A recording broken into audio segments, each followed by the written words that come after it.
Huli mga kating studio, sa araw ngayon gagawa tayo ng drywall or dingding.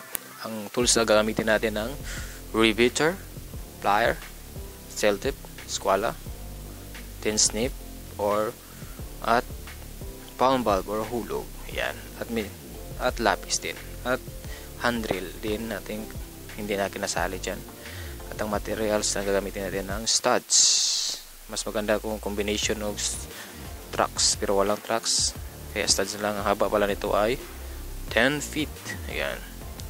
At ang ating pagkabit niya ay ang blind rivets na 5 by 32 by 1/2. Yan.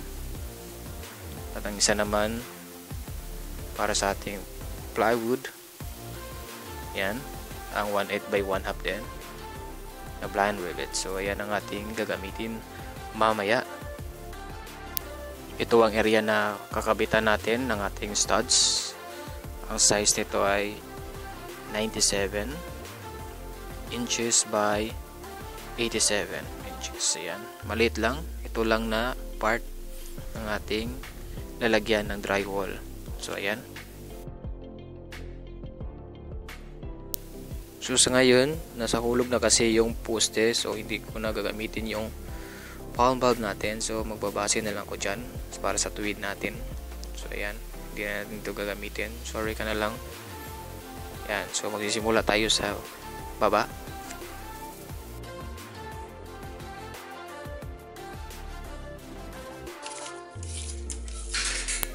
Ngayon magpuputol na ako ng studs, dalawang 97 inches at isang 87 inches. At sa ibaba naman, puputol-putol lang natin ang gagamitin natin. Sobra nito kasi nasa 10 feet ang baba ng ating studs. So may pasobra siya. So sa ilalim natin gagamitin para hindi masayang ating mga materials.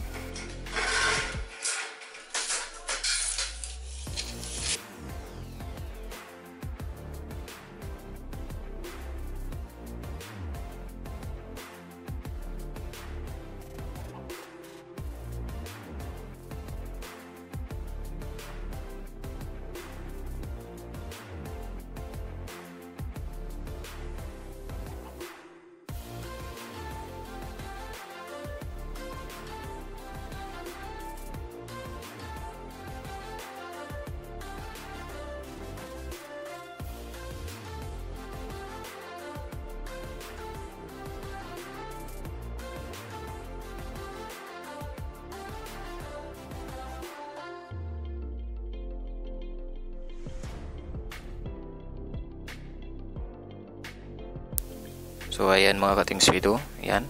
Ito ang sobra kanina, yung pinutol natin. Dito ko nilagay para hindi masayang ating materials. Ayan. So pinupi ko at pinasok. Mas maganda kung metal tracks ang ating gagamitin, pero walang available sa market. Kaya studs na lang. So ayan. Sa ilalim natin nilagay yung ating putol para safe na safe. Sa part naman dito, binutasan ko muna yung ating studs para hindi na tayo mahirapan mag-drill sa ating concrete wall or poste natin mamaya. Parang ganito. Yan, kinabit ko muna yung nasa ilalim. Ayan. So ayan, naka-rivets siya. Rivets lang ating gagamitin. Hindi tayo gagamit ng concrete nails.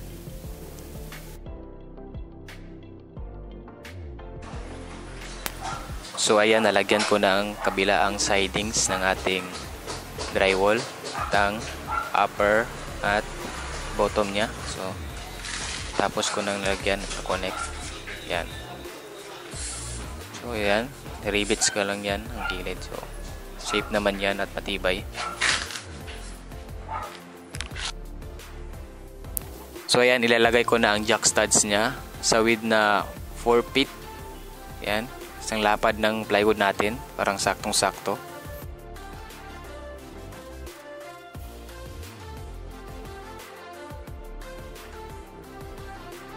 So ayan, ito ang kanyang itsura sa ating jack stud. Yan. Ilagay ko sa 4 feet at 2 feet ang distansya ng ating jack studs. Yan, rivets ko din. Yan. So kanyang itsura. So kulang pa yan kasi maglalagay pa tayo ng jealousy.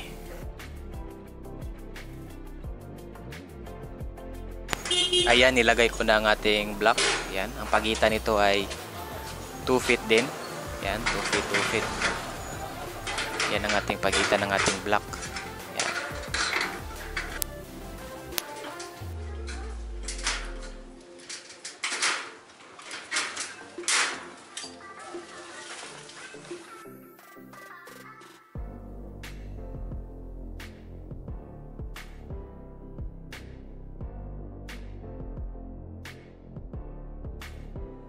So nakikita nyo ngayon, nasa tuwid naman ng ating wall. Ayan.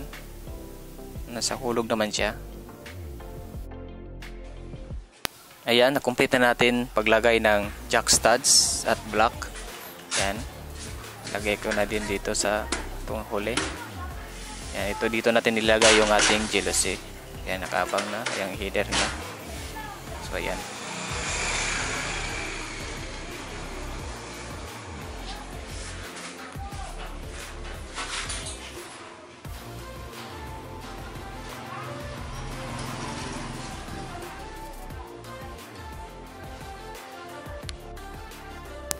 Ngayon maglalagay na tayo ng marine plywood. Ayan, ang kapal pala ng plywood natin ay 1/4. So ayan, pinifix ko muna yung ating plywood para masaktong align. Ayan.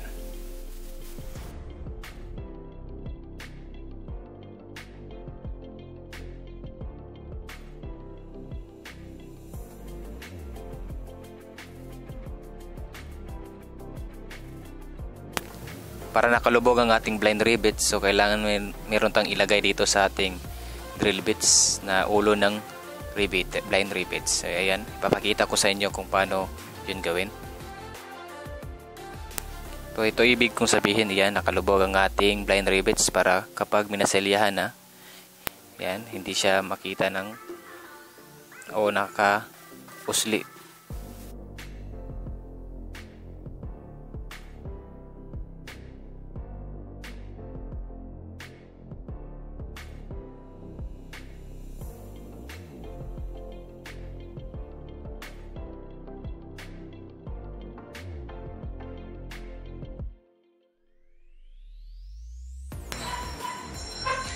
So ayan guys, tapos na ang ating drywall. Gamit natin ay marine plywood.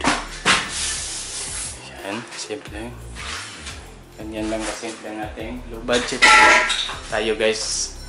At meron tayong jealousy. So na short tayo sa so ginamit ko na lang, meron tayong extra tibay naman ito na may pintura na. So ayan, finish close natin. So ayan guys, tapos na ang ating drywall. Magkabilaan yan guys, pati din sa likod. So lang kulang, lagyan lang natin ito ng plywood at dito sa taas. So ayan, gusto nyo yung video ko, subscribe, like, and share.